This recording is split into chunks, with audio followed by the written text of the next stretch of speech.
All right, so we're going to move on. Those are the guiding values. Now, the guiding values are like,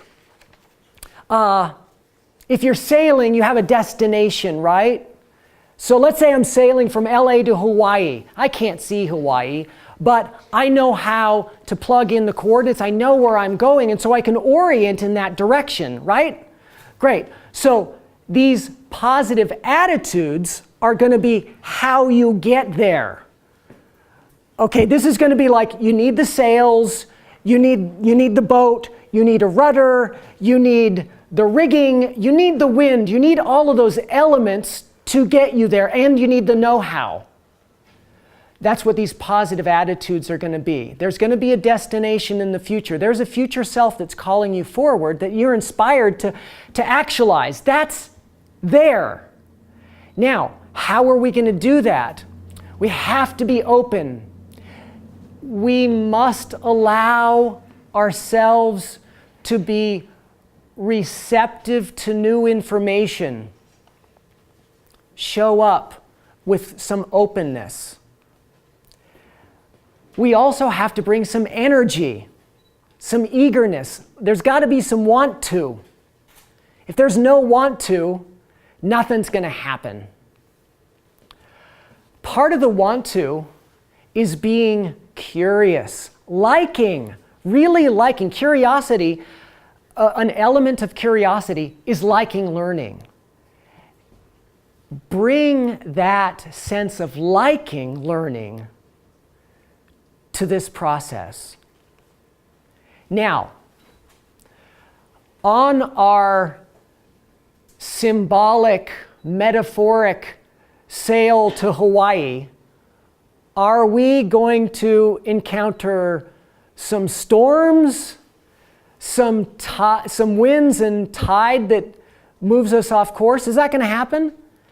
Absolutely, right? Okay, so what is it going to require of us? It's going to require that we stay calm in the face of the storm, that we handle the distress in our lives in a different way. So we learn through this process of engagement, orienting towards more beauty, truth, and goodness as a fundamental driving force in our life, that we're not going to feed the drama. We're not gonna breathe life into the negativity. We decide that we will relentlessly refuse to energize the negative. And so what does that look like? It looks like we remain as calm as we can when we handle the stuff inside and the triggers that are coming from the outside. Like we learn to sit with our feelings in a more skillful way, okay? And I'll explain the science of why that's utterly important if you want to change and heal, okay? So, and we don't get to Hawaii in an instant. It takes some time. So that's the same for our spiritual journey, our healing journey. Well, I call it a spiritual journey because it is, right? We want to, if you allow me to use the word spirit to include this potential you have to become, because that's there, but it's also transcendental. It doesn't exist now here, it exists as a potential. And we have to, just like a gardener has to cultivate his or her garden, we have to cultivate our future self, which is going to require sitting with and handling the stuff that we've already cultivated. Okay, got to weed the garden, it takes a little while. Now, diligence, don't tire of this effort, please, because starting and stopping is actually just going to keep you stuck. You can think of this sail that we're going on. We're actually sailing against the tide and against the wind, the forces of inertia of past patterns that have already arisen in us. And what we're trying to do to change ourselves is to sail against those currents and winds, right? And so what happens if we stop?